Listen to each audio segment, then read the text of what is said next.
بسم اللہ الرحمن الرحیم، welcome back to my channel. اس نے کمرے میں آ کر دروازے کو کونڈی لگائی اور کانپتے ہاتھوں سے موبائل اٹھایا۔ اس کی نازک انگلیاں اس وقت ایک نمبر ملانے میں مصروف تھیں۔ اس نے نمبر ملا کر موبائل کان سے لگایا۔ اس کے مطلوبہ نمبر پر مسلسل بیل جا رہی تھی، پر کوئی کال اٹھا نہیں رہا تھا۔ وہ بار بار وہی نمبر ڈائل کر رہی تھی۔ آخرکار چھٹی بیل پر کال اٹھا کر لی گئی تھی۔ ہیلو! مقابل کی آواز سنتے ہی اس نے ایک پرسکون سانس فضا میں خارج کی۔ ہائے ہیلو، تم اس وقت کہاں ہو؟ پلیز آ کر مجھے لے جاؤ، ابھی کے ابھی۔ وہ آنسو صاف کرتی مضبوط لہجے میں بولی۔ اس کی بات سن کر مقابل کے تو سر پر لگی اور تلوؤں پر بجھی۔ کیوں؟ مقابل کے لہجے سے فقط بیزاری جھلک رہی تھی۔ وہ جیسے ہی فی الحال محسوس نہیں کر پائی تھی۔ کیونکہ آئی ایم پریگننٹ، میں تمہارے بچے کی ماں بننے والی ہوں۔ وہ روتی ہوئی اگلے وجود پر بجلی گرا چکی تھی۔ What are you mad? کون سا بچہ اور کس کا بچہ؟ میں نہیں جانتا کہ تم کس کا بچے کی بات کر رہی ہو۔ یہ میرا اس سے بچے سے کوئی تعلق نہیں ہے، وہ چیخ کر بولتا۔ اس پر بم گرا چکا تھا۔ تم پاگل ہو گئے ہو؟ تمہارا بچہ ہے، یہ تم کیسے مکر سکتے ہو؟ میں تمہارے علاوہ کسی سے نہیں ملی آج تک، وہ چیخ کر بولی۔ ہاں ہاں ہاں، مجھے کیا پتا ہو کس سے ملتی رہی ہو اور کس سے، جو لڑکی اپنے ماں باپ کو دھوکہ دے کر مجھ سے ملنے تنہا میرے فلیٹ پر آ سکتی ہے اور میری پیار بھری باتوں میں آ کر اپنی عزت قربان کر سکتی ہے، تو وہ کسی اور مرد کے ساتھ تنہائی بھرے لمحات کس طرح نہیں بسر کر سکتی؟ میں نہ تمہیں جانتا ہوں نہ تمہارے کسی بچے کو، اور خبردار مجھے کسی کال کی تو اگر میں کیسے تمہیں اپنا بنا سکتا ہوں؟ جو لڑکی اپنے ماں باپ کی سگی نہیں ہوئی وہ میری وفادار کیسے ہو سکتی ہے؟ تمہیں تو ویسے بھی بس پیسے سے پیار ہے، تو ایسا کرو، یہ بچہ ختم کرو۔ اگر پھر سے کسی اور امیر زادے کو پھانس دو، خدا حافظ۔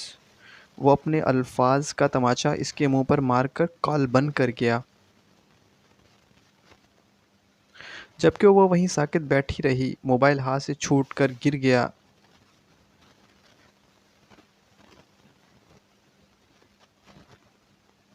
نیچے گر چکا تھا۔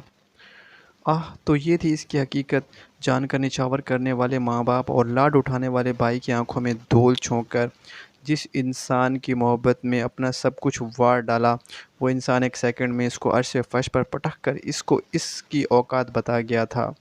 اتنے میں دروازہ دھڑ دھڑایا جانے لگا تو اس نے بے جان سی ہوتی ٹانگوں سے اٹھ کر دروازہ کھولا۔ سامنے چہرے پر سپاٹ تاثرات سجائے اس کی ماں کھڑی تھی۔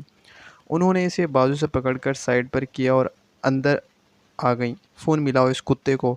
لہجہ پر تاثر سے پاک تھا۔ کس کو؟ وہ نہ سمجھ سی پوچھنے لگی۔ اس کو ہی جس کے ساتھ مل کر ہماری عزت کی دھجیاں اڑائیں۔ ان کے کہنے پر وہ سر مزید جھکا گئی۔ کیا تھا فون؟ اور بتا بھی دیا، پر وہ کہتا ہے کہ میں اس بچے کا باپ نہیں ہوں اور نہ ہی اس سے میرا کوئی تعلق ہے اور نہ ہی میں کچھ جانتا ہوں۔ اب اس کے اپنے تاثرات بھی سپاٹ تھے۔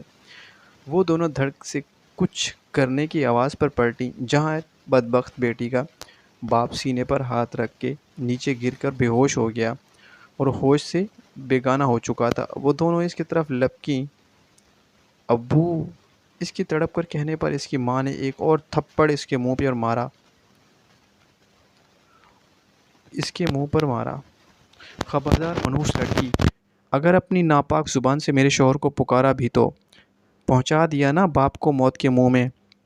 ارے دعا کر بدبخت کہ تیرا باپ زندہ نہ بچ پائے، ورنہ یہ دنیا تیرے باپ کی سزا میرے شوہر کو دے کر مار ڈالے گی۔ اماں پلیز ابو کو ہسپتال لے کر چلو، وہ روتی چیختی چلاتی تھی، پر اس کی ماں بہتی آنکھوں کے ساتھ جامد وجود لیے اپنے شوہر کے نیم مردہ وجود کے پاس بیٹھی تھی۔